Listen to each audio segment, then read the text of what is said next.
Сәлем достар, қалдан қалай? Біз Қарқаралыға келгенбіз балалармен. Мынандай жерді көріп қалдық. Жолдың шетінен бірінші рет. Ұзақ па? Иә.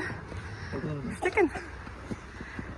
Неге барғанбыз, катокқа барғанбыз, жоқ тұр екен.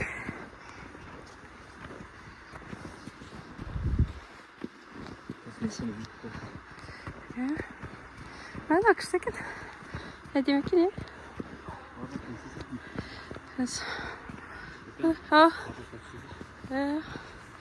Қарқаралының тауы күшті.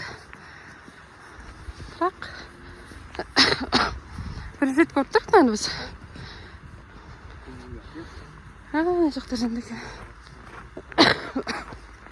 Мен ауырған мәлі басталған жоқ. Термесі көрсіткіш өтеліп.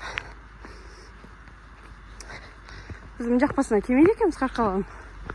Жаңа катокты іздеп келгенбіз ғой. Содан көріп қалдық. Тоқтадық.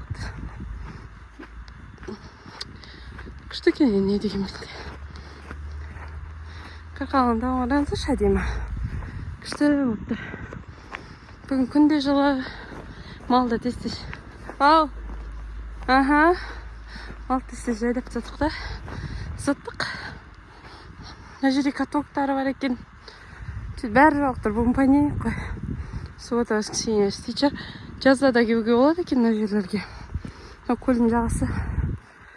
Енді осылай күшті жер.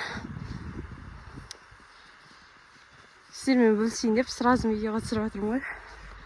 Қарқаралы. Оған қараңыздар қалай әдемі. Күшті екен. Әдемі тұра. Ал достар, Қарқаралының бір шетіне келсеңіздер көрулеріңізге болады. Жақсы жер екен. Өзім бірінші рет көріп тұрмын мына жерді. Сіздермен болған Асылбек Айкіміз. Сау болыңыздар.